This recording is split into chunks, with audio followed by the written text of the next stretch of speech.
জুলাই গণ অভ্যুত্থানের পরে যেহেতু মব ভায়োলেন্স হয়েছে সব জায়গায়, ছাত্ররা বা সাধারণ নাগরিকরা কোথাও কোথাও কোনো ধর্মীয় সেক্ট বা গোষ্ঠী যে ভায়োলেন্স করেছেন বা কোনো রকম রাজনৈতিক সভা সমাবেশও করেছেন, ওদেরকেও মব বলা হয়েছে। বিশেষ করে রিসেন্টলি আপনারা দেখেছেন একটি দলের প্রধান ওনাকে মারপিটের ক্ষেত্রে।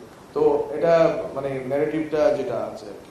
তো এই জিনিসগুলো আসলে আমাদের কাছে আমরা মনে করি যে এটা আমাদের এক ধরনের রাজনৈতিক ভাবে অসাবধানতা বটে, এবং আমরা আজকে যে জায়গায় এসে দাঁড়িয়েছি সেখানে দেখলে, পিছনে ফিরে দেখলে মনে হয় যে আসলে আমরা যেটা দুইজনেই বলেছেন সত্যিকার অর্থেই যে বাংলাদেশে আসলে যে ধরনের ভায়োলেন্স হওয়া দরকার ছিল ওই প্রথম 3 দিনে এবং এর পরবর্তী সময়, সেটা কিছুই হয়নি। বরং ওই 1 মাসের সময়টা আমি মনে করি স্বপ্নের মতো।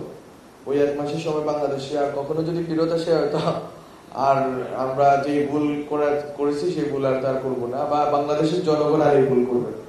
সেটা হচ্ছে ওই সময়টা আপনারা দেখবেন অনেকগুলো ঘটনা ঘটেছে।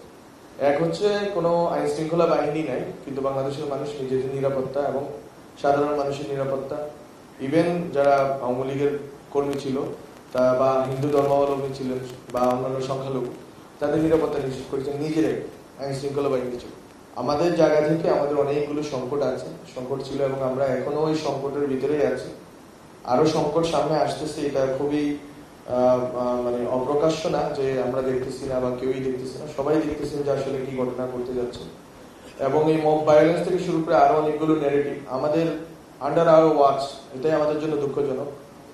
এবং এখানে অংশ হওয়াটাও এক ধরনের বিব্রতকর ছিল, যে আমাদেরকেও বলতে হচ্ছিল আইন শৃঙ্খলা রক্ষার্থে বা সবকিছু, কিন্তু ঘুরে ফিরে এই বয়ানটা এমন এক জায়গায় গিয়ে দাঁড়াচ্ছে যেদিন আপনার মনে থাকবে 8ই আগস্টে, এই ভুল আমি স্বীকার করে নিচ্ছি আজকে, যে 8ই আগস্টে যখন 8ই আগস্ট বা 6ই আগস্ট হবে, সজীব ওয়াজেদ জয় যিনি, উনি কিন্তু একটা স্ট্যাটাসে দিয়েছিলেন মবক্রেসি শব্দটা। আজকে বাংলাদেশে ঘুরে ফিরে ওই শব্দের ভিতরে নিয়ে যাওয়ার সুযোগ, নিয়ে যাওয়ার সম্ভব হয়েছে, এটা আমাদের একটা ব্যর্থতা আমি স্বীকার করে নিচ্ছি। এবং আমরা এখানে অনেক কিছু হয়তো সামাল দিতে পারিনি। এবং আজকে জুলাইয়ের যারা লড়াকু ছিলেন, জুলাইয়ের যারা যোদ্ধা ছিলেন বা জুলাইয়ের যারা অংশগ্রহণকারী ছিলেন, এটা আসলে কোনো ছাত্র শিক্ষকের বিষয় না। আমি বারবার উদাহরণ দিই, আমার যে বাসার ভাড়াটে সেই আমার ওই আন্টির কথা। তো উনি জুলাইয়ের পরে আমি তো এখানে চলে আসলাম সরকারি দায়িত্ব নেওয়ার পরে। তো আমি বাসায় যাওয়ার পরে উনি আমাকে দেখালেন যে একটা ব্যাগের ভিতরে ওনার হাতে ওনার এই স্যালাইন আছে, তারপরে আরো কিছু ইনস্ট্রুমেন্ট আছে। উনি একজন 50 বা 55 বছর বয়সী একজন আন্টি, এলিফ্যান্ট রোডে। তো উনি এখনো রেডি, উনি 1-1.5 মাস পরে আমি গেছিলাম, উনি এখনো রেডি, বলছেন যদি তোমাদের আবার দরকার আমরা আবার নাম। তো যে স্পিরিটের জায়গা থেকে বাংলাদেশের আমি মনে করি যে একটা বড় অংশের মানুষ বিভিন্ন শ্রেণী পেশা এবং ধর্ম নির্বিশেষে আমাদের জন্য উন্মুখ ছিলেন। আমরা এই মুহূর্তটা হয়তো হারিয়ে ফেলেছি, কিন্তু আমরা মনে করি না যে এই মুহূর্ত হারিয়ে ফেলা মানে হচ্ছে যে তাদের চেতনা থেকে, তাদের উদ্দেশ্য এবং তাদের অভিযাত্রা থেকে কোন রকম গণতান্ত্রিক লড়াইয়ের যে আকাঙ্ক্ষা সেটা মুছে গেছে।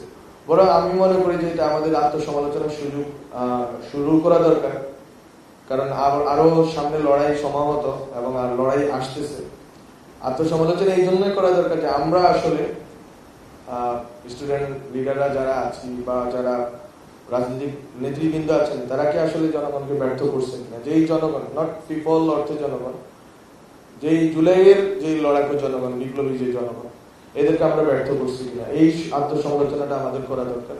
আজকে সংস্কারের অনেক কথা বলা হচ্ছে, ইলেকশন হয়ে যাবে, নির্বাচিত সরকার সবই একটি ধারাবাহিক প্রক্রিয়া, এটা হবে। কিন্তু আমরা আসলে জনগণের যে লড়াই এবং জনগণের যে আমি যে কথাগুলো বললাম, উদাহরণগুলো বললাম, ঐক্যবদ্ধ হওয়া, পিপল আকারে আবির্ভূত হওয়া, হাজির হওয়া, এই জিনিসকে আবার ফিরত আসবে কিনা, অথবা এই জিনিস ফিরিয়ে আনার জন্য সেই রাজনৈতিক নেতৃত্ব এবং সেই দৃঢ়তা এবং সেই নিষ্ঠা আমাদের আছে কিনা, এই কোয়েশ্চেনটা আমি আমাদের এবং আমাদের রাজনৈতিক নেতৃবৃন্দকে করব।